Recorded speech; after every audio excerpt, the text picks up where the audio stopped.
تبلیغی جماعت پر یلغار ایک وسیع تر سازش۔ تحریر مولانا خالد سیف اللہ رحمانی حفظہ اللہ۔ دہلی کے جنوب میں راجپوت نو مسلموں کی ایک قدیم آبادی تھی۔ یہ میوں کہلاتے تھے اور اسی مناسبت سے یہ علاقہ میوات کہلاتا تھا۔ شجاعت و بہادری اور جنگجویانہ صلاحیت متوارثاً ان کے رگ و ریشے میں سرایت تھی۔ مسلمانوں کے عہد حکومت میں دارالسلطنت دہلی پر آئے دن ان کی طرف سے لوٹ مار ہوتی رہتی تھی اور حکومتوں کو گاہے گاہے ان کی سرکوبی کے لیے باضابطہ فوج کشی کرنی پڑتی تھی۔ غالباً اسی وحشت و جہالت کی وجہ سے یہ ایک فراموش کردہ گروہ تھا جو ایمان اور کفر کے درمیان زندگی گزار رہا تھا۔ عیدین محرم، شب برات اگر ان کے مسلمان ہونے کی پہچان تھی تو دسہرہ، دیوالی، جنم اشٹمی اور ہولی بھی وہ کم جوش و خروش سے نہیں مناتے تھے۔ وہ برہمن سے شادیوں کے لیے تاریخ لیتے اور برہمن اور قاضی دونوں کے اشتراک سے رسم نکاح انجام دیتے۔ دھوتی مردوں کا عام لباس تھا اور مسجدیں ان کی آبادیوں میں خال خال ہوتی تھیں، وہ بھی نمازیوں کے لیے مرثیہ خواں۔ اللہ تعالیٰ نے اس طبقہ کی اصلاح کا ایک غیبی نظام پیدا فرمایا کہ بستی نظام الدین دہلی میں، جو اس زمانے میں گویا میوات کی سرحد تھی، ایک بزرگ مولانا محمد اسماعیل قیام پذیر ہوئے۔ انہوں نے اس بھلائے اور ٹھکرائے ہوئے علاقے کو اپنی کوششوں کی آماجگاہ بنایا اور انہوں نے یہاں ایک مکتب قائم کیا۔ وہاں میوات سے دینی تعلیم کے لیے بچوں کو لانے لگے اور اس علاقے میں آمد و رفت کا سلسلہ شروع کیا۔ اس طرح میواتیوں میں محبت کی چنگاری جل اٹھی۔ انہوں نے سوچا کہ یہ کون ہے جو ٹھکرائے ہوئوں کو گلے لگاتا ہے، اور اس طرح اس سرکش قوم کا ایک گروہ بارگاہ اسماعیلی میں سرخمیدہ ہونے لگا۔ مولانا محمد اسماعیل صاحب کے بعد ان کے بڑے فرزند مولانا محمد صاحب نے اس جگہ کو سنبھالا اور اپنے والد کی مشن کو آگے بڑھایا۔ محبت کی جو تخم بوئی گئی تھی اس کی جڑیں کچھ اور مضبوط ہوئیں۔ مولانا محمد صاحب کی وفات کے بعد ایک ایسے شخص نے اس مسند کو سنبھالا جو محبت کا سوداگر تھا، جس کے رگ و ریشہ میں امت کا پیار سمایا ہوا تھا، جس کا دل دردمند ہر لمحہ امت کے لیے تڑپتا اور پھڑکتا رہتا تھا، اور جس کی آنکھیں انسانیت کے غم میں شب و روز آنسوؤں سے وضو کیا کرتی تھیں، جس کی زبان لکنت زدہ تھی لیکن اخلاص و ایمان کی حرارت اور درد دل کی گھلاوٹ کی وجہ سے وہ لوہے کو موم اور شعلے کو شبنم بنانے کی صلاحیت رکھتی تھی۔ وہ شخصیت تھی مولانا محمد الیاس صاحب کاندھلوی کی، جو مولانا محمد اسماعیل کے صاحبزادے اور مولانا محمد کے برادر خرد تھے۔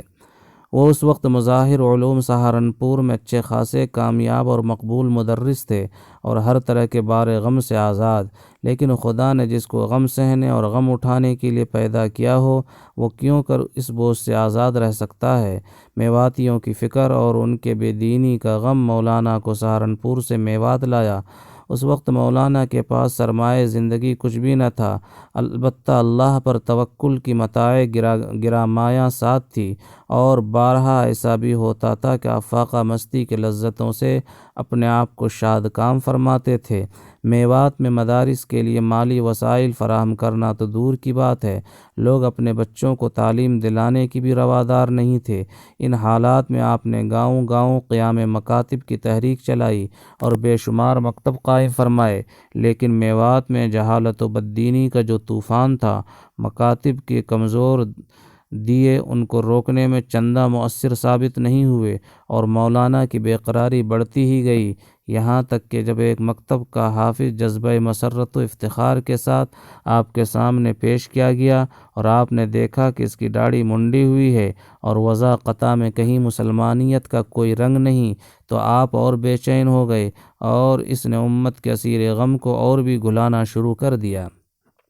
یہاں تک کہ شوال 1324 ہجری میں دوسری بار حج کے لیے روانہ ہوئے۔ جب مدینہ سے واپسی کا وقت آیا تو مولانا پر ایک عجب اضطرابی کیفیت طاری تھی، ایسی کہ جیسے غلام نے طے کر لیا ہو کہ اپنے آقا سے دامن مراد بھرے بغیر چوکھٹ نہیں چھوڑے گا۔ یہیں اللہ تعالیٰ نے آپ کے دل میں دعوت و اصلاح کا وہ طریقہ ڈالا جو آج تبلیغی تحریک کے نام سے معروف ہے۔ مولانا کو خواب میں رسول اللہ صلی اللہ علیہ وسلم کی زیارت ہوئی اور ارشاد فرمایا گیا کہ ہم تم سے کام لیں گے، تمہیں ہندوستان واپس جانا چاہیے۔ 29 ذی القعدہ 1348 ہجری کو جامع مسجد سہارنپور میں مولانا نے اس سلسلے کا پہلا خطاب فرمایا، دعوت و تبلیغ کے کام کے لیے افراد کی تشکیل کی، پھر انہی دنوں میں دعوت کے اصول مقرر فرمائے۔ ابتدا میں آپ نے دعوت کے مضمون کی اتنی وسعت دی تھی کہ وہ 40 تک پہنچ گئے، لیکن ظاہر ہے کہ مولانا جس طرح امت کے ہر طبقہ سے یہ کام لینا چاہتے تھے، ان کے لیے احکام دین کی اتنی طویل فہرست کو سنبھالنا ممکن نہیں تھا، اس لیے تجربہ سے مختصر کرتے ہوئے مولانا نے اس تحریک کو 6 نکات پر مرتکز فرما دیا: ایمان، اخلاص، نماز، ذکر، علم اور اکرام مسلم۔ یہ ایسی باتیں ہیں جن پر امت کے تمام طبقات کا اتفاق ہے اور جس سے کسی مسلمان کے لیے اختلاف کی گنجائش نہیں۔ یہ گویا امت کے لیے کلمہ سوا کا درجہ رکھتا ہے۔ قدرت نے انسان کو پانی فراہم کرنے کے لیے 2 ذرائع رکھے ہیں، ایک کنواں اور دریا جہاں پیاسے خود پہنچتے ہیں، دوسرے بادل جو پانی کے کشکول اٹھائے در در کا چکر لگاتا ہے اور خود پیاسوں کو پانی پہنچاتا ہے۔ مولانا چاہتے تھے کہ جیسے مدارس اور خانقاہیں علم و اصلاح کے سرچشمے اور سمندر ہیں، ویسے ہی علم کا ایک بادل بھی اٹھے اور وہ بے طلبوں تک دین کا آب حیات پہنچائے کہ انبیاء کے یہاں اشاعت دین کے دونوں طریقے موجود تھے۔ ایک طرف لوگ دار ارقم، مکہ اور صفہ پہنچ کر انوار نبوت سے اپنے سینے معمور کرتے تھے، تو دوسری طرف مکہ کی گلیوں، طائف کے بازاروں اور عرب کے دور دراز قبیلوں تک خود آفتاب نبوت پہنچتا تھا، اور جو لوگ نور حقیقت سے ناآشنا تھے ان میں اس کی طلب پیدا کرتا تھا۔ مولانا کو اس بات پر پورا یقین تھا کہ دعوت اللہ کا جو نہج رسول اللہ صلی اللہ علیہ وسلم نے اختیار کیا تھا وہی سادہ طریقہ مفید و کارآمد ہے، اس لیے سادگی اور رسمیات سے آزاد ہو کر کام کرنے اور اللہ کے سامنے رونے دھونے، گڑ گڑانے، مانگنے اور تڑپنے، التجا کا ہاتھ پھیلانے اور رات کی تنہائیوں کو نالہ نیم شبی اور آہ سحرگاہی سے آباد رکھنے کے ذریعے ہی اس کام کو تقویت حاصل ہو سکتی ہے۔ چنانچہ اسی طریقہ و نہج پر مولانا نے اس تحریک کو شروع کیا اور زندگی کے آخری لمحہ تک امت کے غم میں گھلتے اور اس کو آگے بڑھانے کے لیے فکر مند رہے اور اسی کے برگ و بار بھی اپنی آنکھوں سے دیکھے۔ 21 رجب سن 1343 ہجری شنبہ کو ٹھیک اذان فجر کے وقت جب صبح صادق طلوع ہو رہا تھا، اصلاح امت کی فکر میں اپنے سینے کو جلانے والا یہ چراغ بجھ گیا اور تحریک کے بزرگوں کے مشورے سے آپ کے فرزند ارجمند داعی اللہ مولانا محمد یوسف صاحب کو آپ کا جانشین منتخب کیا گیا اور آپ کا عمامہ بزرگوں کے ہاتھوں مولانا یوسف صاحب کے زیب سر ہوا۔ مولانا یوسف صاحب کو ابتداً کار دعوت سے کچھ زیادہ اشتغال نہیں تھا، لیکن اپنے والد ماجد کی آخری زندگی میں اس طرف توجہ ہوئی، پھر تو وہ اس تحریک کے لیے یوسف مصر بن کر درخشاں ہوئے اور ان کے روئے عالم تاب سے مشرق و مغرب تک اس تحریک کی روشنی پہنچی۔ 29 ذی القعدہ 1384 ہجری کو ایک دعوتی سفر کے دوران آپ کی وفات ہوئی۔ مولانا کو امت کا درد اور ان کی فکر والد ماجد سے بکمال و تمام میراث میں ملی تھی۔ انہیں کم مدت ملی، لیکن اس پوری مدت وہ ایک سکون ناآشنا پارا کی طرح تڑپتے اور میں قدِ عشق کے دیوانوں کو تڑپاتے رہے۔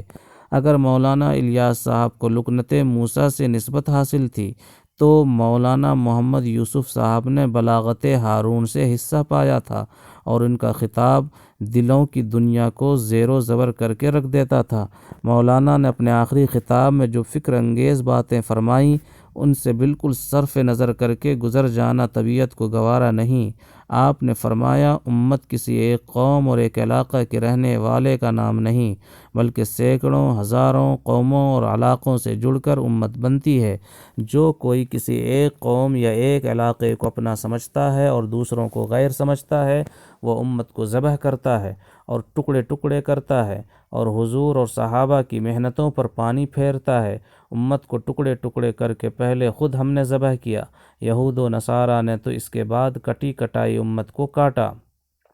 اگر مسلمان اب بھی امت بن جائیں تو دنیا کی ساری طاقتیں مل کر بھی ان کا بال بیکا نہیں کر سکیں گی، ایٹم بم اور راکٹ ان کو ختم نہیں کر سکیں گے، لیکن اگر وہ قومی اور علاقائی عصبیتوں کی وجہ سے باہم امت کے ٹکڑے ٹکڑے کرتے رہے تو خدا کی قسم ہتھیار اور تمہاری فوجیں تم کو نہیں بچا سکیں گی۔ صرف کلمہ اور تسبیح سے امت نہیں بنے گی، امت میل ملاپ اور معاشرت کی اصلاح سے اور سب کا حق ادا کرنے اور سب کا اکرام کرنے سے بنے گی، بلکہ جب بنے گی جب دوسروں کے لیے اپنا حق اپنا مفاد قربان کیا جائے گا۔ حضور اور حضرت ابوبکر اور حضرت عمر رضی اللہ تعالی عنہما نے اپنا سب کچھ قربان کر کے اپنے اوپر تکلیفیں جھیل کے اس امت کو امت بنایا تھا۔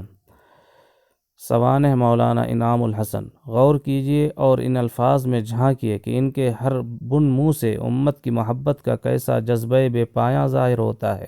مولانا کی وفات کے بعد مولانا محمد انعام الحسن کاندھلوی اس تحریک کے تیسرے امیر منتخب ہوئے۔ مولانا نہ صرف اس قافلے کے اولین شرکاء میں تھے بلکہ وہ مولانا الیاس صاحب کے وقت سے ہی گویا اس تحریک کے دماغ تھے، جنہوں نے مولانا عبید اللہ بلیاوی، مولانا محمد عمر پالن پوری اور دوسرے رفقاء کے ساتھ اس تحریک کو دنیا کے کونے کونے تک پہنچایا، اور اس میں کوئی مبالغہ نہیں کہ ان کے عہد میں یہ تحریک دنیا کے سب سے وسیع الاثر تحریک بن گئی، اور اب شاید ہی کوئی ملک ہو جو اس کے فیض سے محروم ہو۔